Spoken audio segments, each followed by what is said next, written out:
Welcome to The Source, where we combine the headlines with in-depth conversations with the newsmakers themselves. I'm Pinky Webb. Today on the program. 2 weeks to go before the Filipino votes, candidates are going the extra mile to make their presence felt by the voters. Is unification the answer to defeating a Sara Duterte win in the vice presidential elections? And the Lacson-sotto tandem raises concerns over Smartmatic's network upgrade in transmitting election data. Senate President and Vice Presidential candidate Tito Sotto joins us live.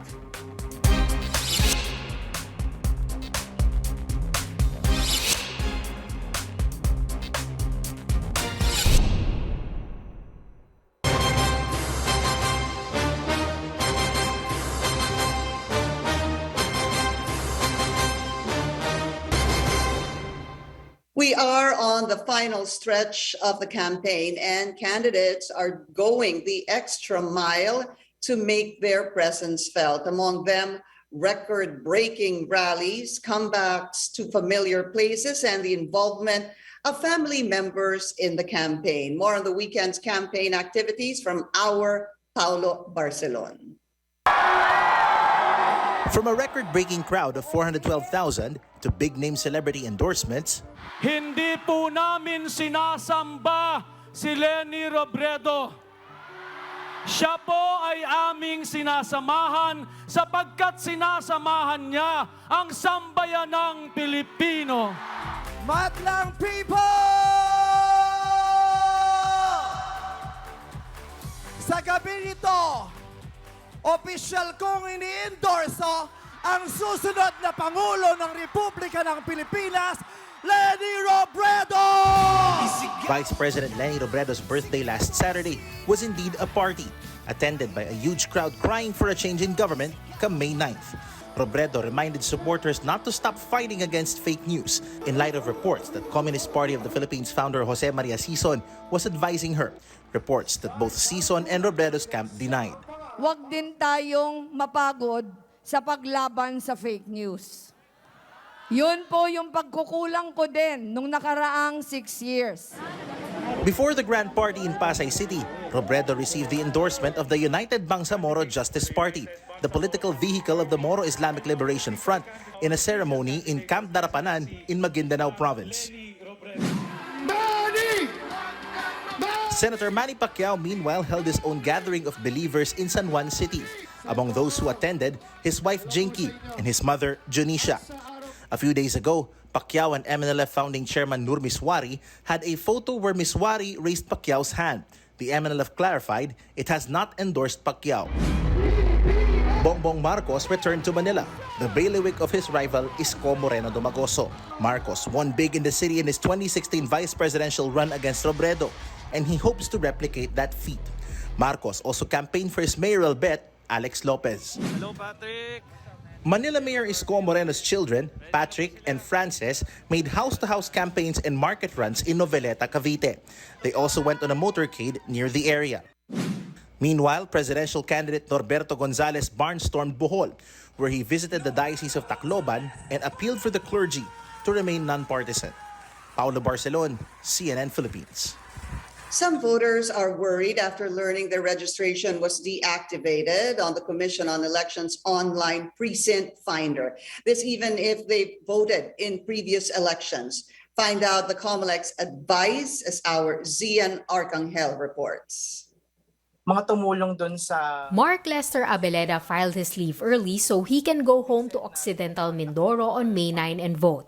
In the midst of preparing for his trip, Abeleda was surprised to find out his voter status was deactivated on the COMELEC's online precinct finder.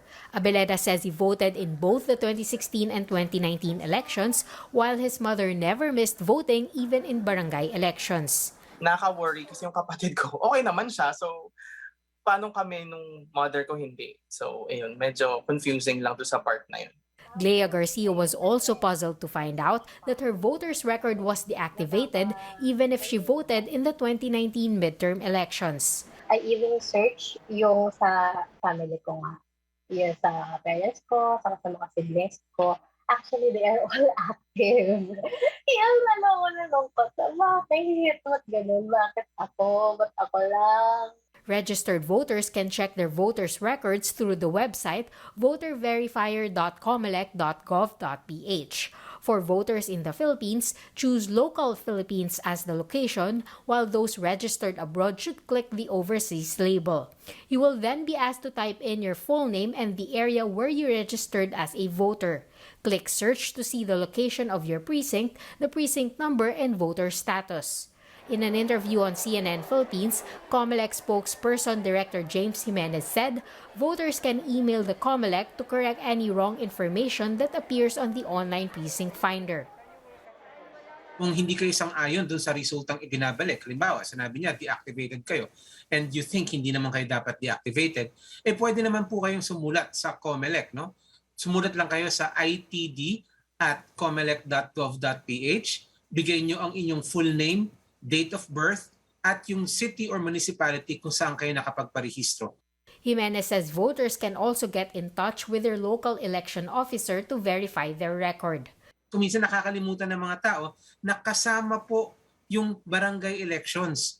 So kung na-miss nila yung 2019 at yung barangay elections ng 2018, deactivated po talaga sila. Despite some glitches, Abeleda still finds the online precinct finder useful. Madali lang naman siya, intuitive naman, kaya lang yun nga, baka hindi lang talaga updated. Sana ma-update na nila ngayon kasi ang lapit na nung election, so more and more people ang magse-search nung precinct number nila. Both Abeleda and Garcia have reached out to the COMELEC. They hope to have their voters' records fixed before Election Day. Cian Arcangel, CNN Philippines. We will be taking a short break. This is The Source on CNN Philippines. Please stay tuned.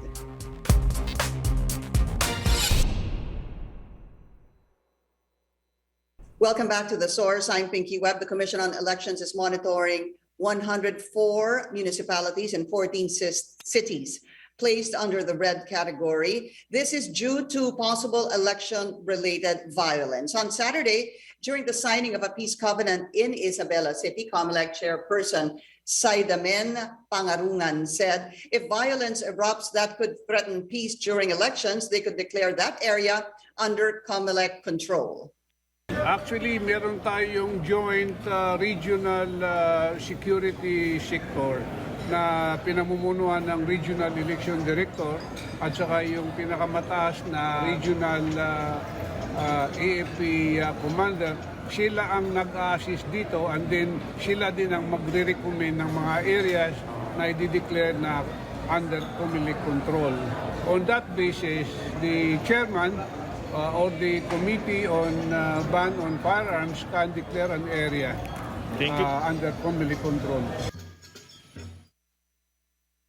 The COMELEC, police, and the military classify election areas of concern in 4 categories. The green category refers to areas with no security concerns. Yellow is for areas with a history of election-related violence or existence of political rivalry. Orange, places with serious armed threats by terrorist groups or other armed groups.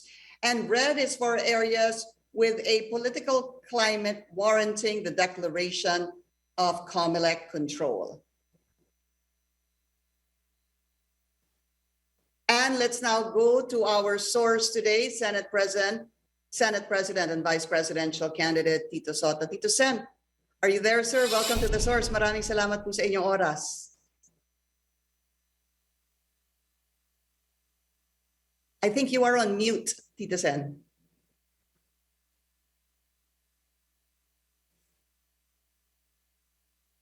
All right, let's try to fix that first, our communication with Vice Presidential Candidate Tito Sotto. Again, as mentioned a while ago, we are 15 days away from May 9, Election Day, and so many questions really to ask our one of the Vice Presidential candidates for this coming election. Is he there already?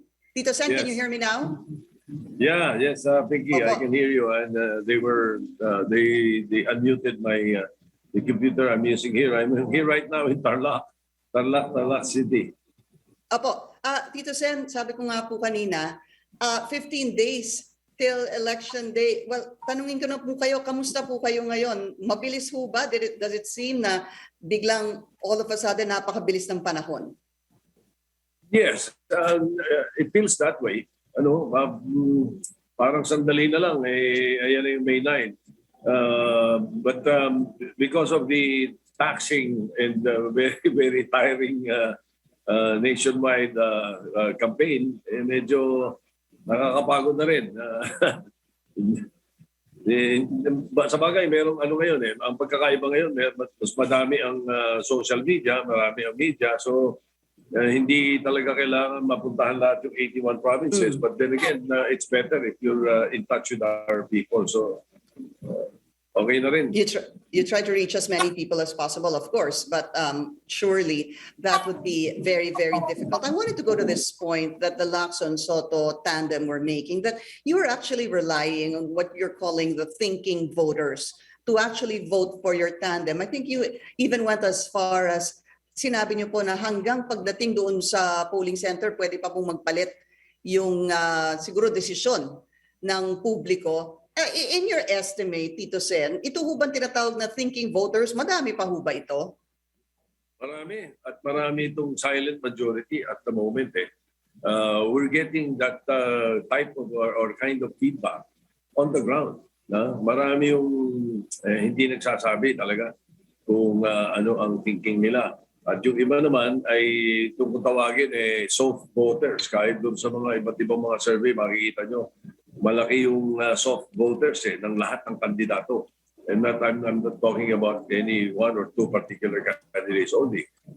Generally, ganun. Kaya sa in the end, talagang, siyempre, nasa Panginoon Diyos lahat yan. Kaya lang, ang tingin namin, yung mga silent majority ay kaya nag-isip mabuti. Siyempre, pipiliin nila yung anong ikabubuti nila in the next 6 years. Pag nag-upo sila ng medyo hindi magandang record sa pagnanakaw, 6 years na nakawan yan. Pagka ikaw ay naglagay sa loob ng 6 na taon ng ikaw ay sinungaling, 6 na taon na sinungaling yung nakaupo sa'yo. Kaya siguro, yun ang nakikita ko, naririnig ko sa mga kababayan natin. So, up to the last moment, may tendency talaga na ang mga kababayan natin mag-isip ng dapat na tamang iboto. But if I were to ask you just an estimate on this number of what is called soft voters, thinking voters, or even the silent majority, mga gaano ho karami ito sa inyong palagay? Tingin ko nasa mga 50, mga 45 to 50%. Approximately half. Some of them would be probably have a tendency to vote for a certain candidate as of now, pero in a matter of 2 or 3 days because of internet, because of technology, in a matter of 2 or 3 days, pwedeng magkapalit-palit ang isip ng mga kababayan natin. Merong ganun I've seen it in the past. I've seen it in the past, not only in the presidential, vice presidential, but also in the senatorial candidates, even in the local candidates. I've seen surveys na bumaligtad. Very good example is Pasig. Pasig in 2019, malayo yung leading kay Vico. And but nung dating na ng eleksyon, nag-isip yung mga botante. Di ba? The very good example yun sa Pasig kasi ang layo ng survey yun. Pero all of a sudden, pagdating ng election, landslide, baliktad. Yeah, I've seen it before, even in the national election. Okay. You and Senator Ping Lacson, since the very beginning, when you filed your certificates of candidacy, ang inyo pong isa sa mga pinagmamalaki ay yung experience, decades. I would even go as far, if I'm not mistaken, over 80 years of experience in legislative work. I wanted to find out from you, sir, why do you think, if we were just first base this on the last Pulsa Asia survey, why did this not resonate, you think, sa publiko? Well, with 2,400 respondents, it's very difficult to say if it resounds or not. 64 million ang botante. 2,400 is not reliable at this point.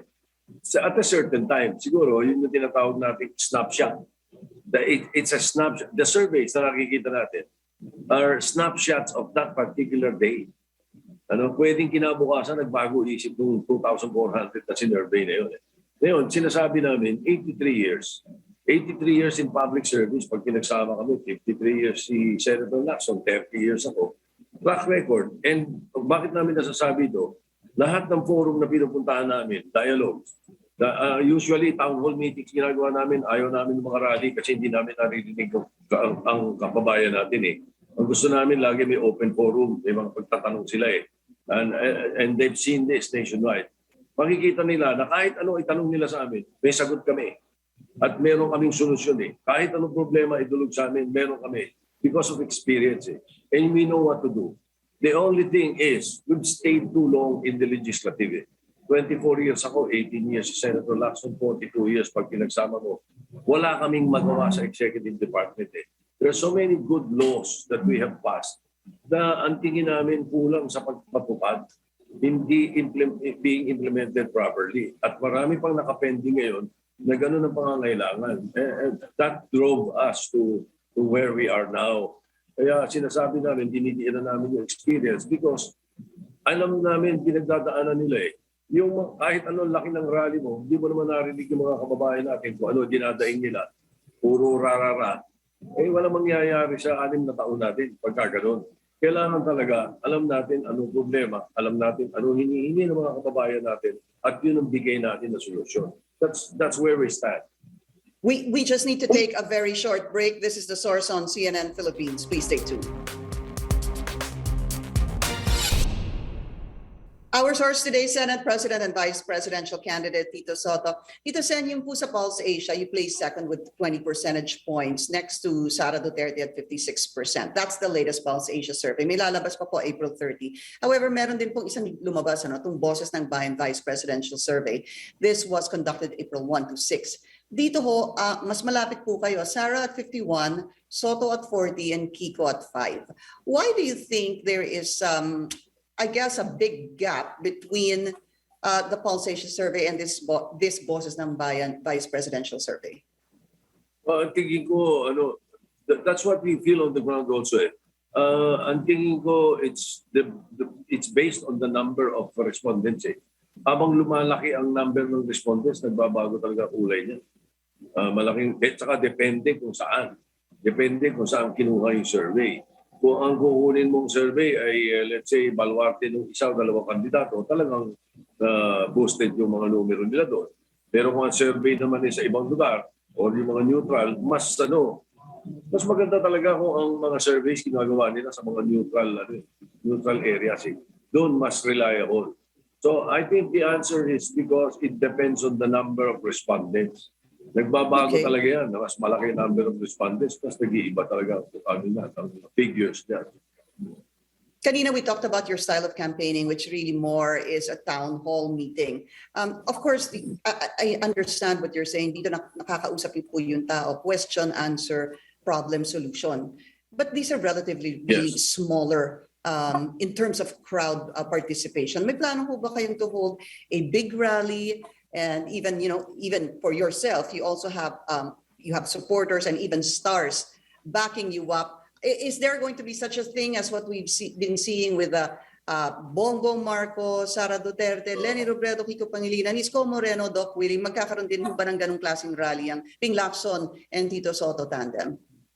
In the 90 days of the campaign period, we've had one or two na hindi kami nag-i-initiate. At saka hindi kasi kami naniniwala doon eh. I don't know. Well, it's not in our... Merong mga ganun. Paminsan-minsan. Pag iba yung mga nag-i-initiate. In Quezon City, that was a huge one. But hindi kami mahilig doon sa... meron kang 25,000 na nandun tapos ibabalita mo 100,000. Hindi naman kasya sa lugar yung 100,000. Mga ganun. Ayaw namin yung ganun eh. Mas gusto namin talaga ito eh. Saka because of the advent of technology, iba eh. I've seen big rallies. And I've seen the big rallies of other people, of other candidates, ano. And I've seen that pagka nagsasalita na yung mga kandidato, tapos na yung kantahan ng mga artista, ay umaalis na yung mga tao eh. Makikita mo nawawala na unti-unti until the end eh. Ang nakukunan naman ng mga nakukunan ninyo ay yung kahitikan ng mga rally kung saan ka nandun yung mga artista. Eh, pasay na sa amin yun eh. Mga sayaw-sayaw, kanta-kanta, mga hindi pasay na yun eh. Hindi masosolve ang problema at sigmura ng ating mga kababayan sa kantahan at sayawan eh. At sa entertainment eh. Hindi madadaan doon. Tito Sen, what about unity sa vice presidential candidates? Number one, is that possible at kailangan ho ba ito? At isusunod ko na po yung pangatlong tanong ko, meron na ho bang lumapit sa inyo at sinabing kayo mag-withdraw? Wala naman lumapit sa akin na ako'y mag-withdraw. May mga lumalapit sa akin na sinasabi na sumuporta ako sa kanila. Pero walang lumalapit sa akin na para ako'y mag-withdraw. Ano ba yung unang question mo, Vicky, before I go? I was asking you kung unity, is that still possible? At number two, kinakailangan ho ba ito para to beat Sara Duterte? The unity ng mga kandidato. I have not looked at it that way. Hindi ako tumakbo para talunin ng kahit sino. We were early. As early as July, August, we were ready. We were ready to offer ourselves to the people. So whether may talunin o wala or iba, hindi yun ang mind ko eh. Nasa isip ko, I know the solutions. I've been on national issues for a very long time. And I know how to handle it. I will hit the ground running. Hindi ko pagpa-practicean yung OVP. Hindi ako mangangapa. And that is what I am offering to the people. Not to beat anyone. Yun ang stand ko, Vicky. Ang kalaban ho nyo talaga ay ang sarili nyo lamang. Tito Sen, just one last question. Yes, I know you need to go. Meron ho ba kayong concerns of any sort on whatever the election result or outcome will be or leading up to the election? Meron ho ba kayong naiisip na posibleng takot, gulo na mangyayari because of this election on May 9? Wala akong iniisip na gano'n. Basta sa akin, ang thinking ko, nasa Panginoon Diyos lahat yan eh. Whatever is going to happen on May 9, 2022, it's God's will. Kaya doon lang ako, I'm not thinking of pareho na sinasabi na magkakagulo pag ganito nanalo, magkakaganyan. Pagkaganyan ang takbo ng kaisipan natin, sana wag ganun ang isip ng mga kababayan natin kasi wala nang pag-asa bansa natin pagkaganyan. Pumili tayo ng tama kung gusto natin. 6 na taon ng titiisin natin dito pagkaganyan ng mentality natin. Sana naman magpayagan ng Panginoon maging ganun ang kaisipan ng ating mga kababayan. Vice Presidential Candidate Tito Sotto. Sir, maraming salamat po ha. Alam ko kinuha po namin kayo sa inyong rally. Maraming salamat po sa inyo, Tito Sen. Thank you. Thank you. And thank you for joining us here on the Source. I'm Pinky Webb. You're watching CNN Philippines.